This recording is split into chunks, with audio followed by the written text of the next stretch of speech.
Jesus says, humanity needs constant wake-up calls. Do not slack off. March 9th, 1957, message 6779, from Jesus through Bertha Dudde, spoken by Pascal.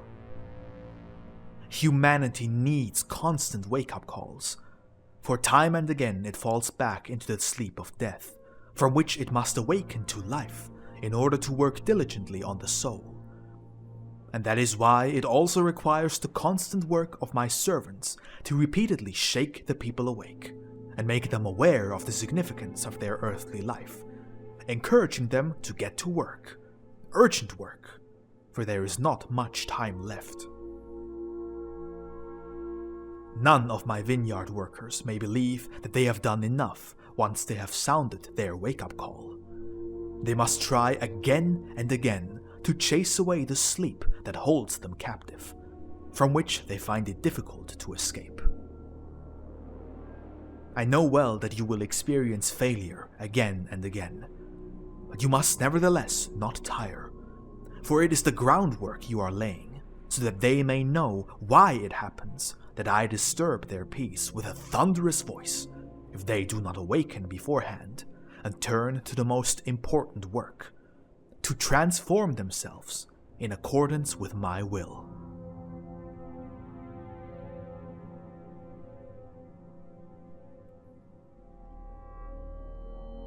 The people must not be taken by surprise in deep sleep, and therefore you shall repeatedly sound wake-up calls beforehand. You shall point out to them what is coming. You shall make them understand that they will not be able to enjoy their peace for much longer, that they will have to be forcibly awakened if they do not listen to you and follow your words. You cannot let them rest, for they are in a very distressing situation. They are constantly losing strength because their earthly life will soon be over, and they will lose the vitality they still possess, which they could use if they so wished.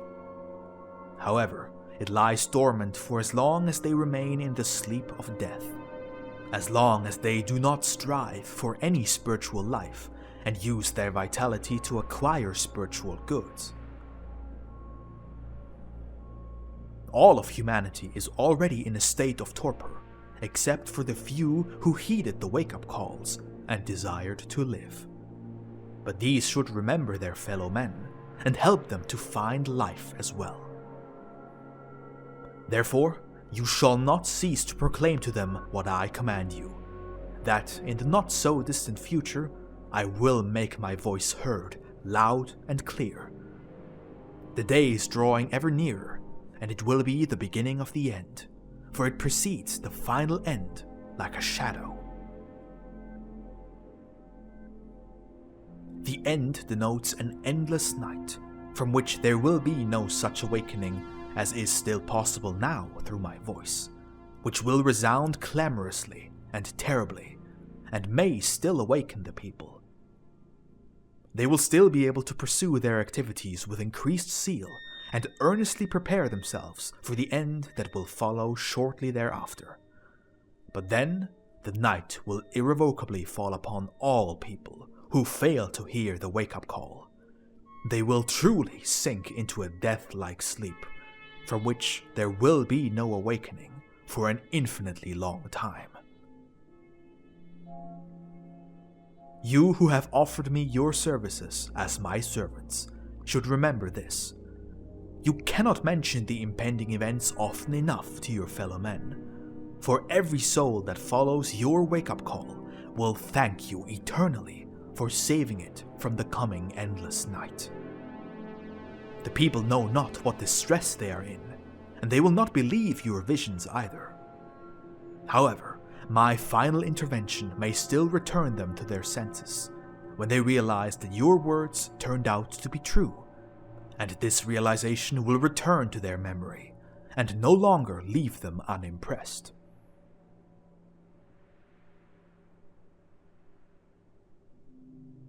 Therefore, do not let any opportunity pass you by.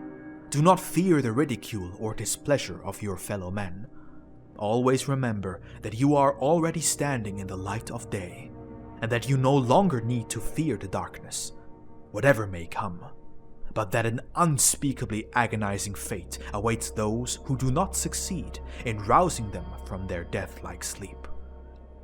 Love and compassion shall move you to speak again and again in my name, but you must never believe that you have done enough.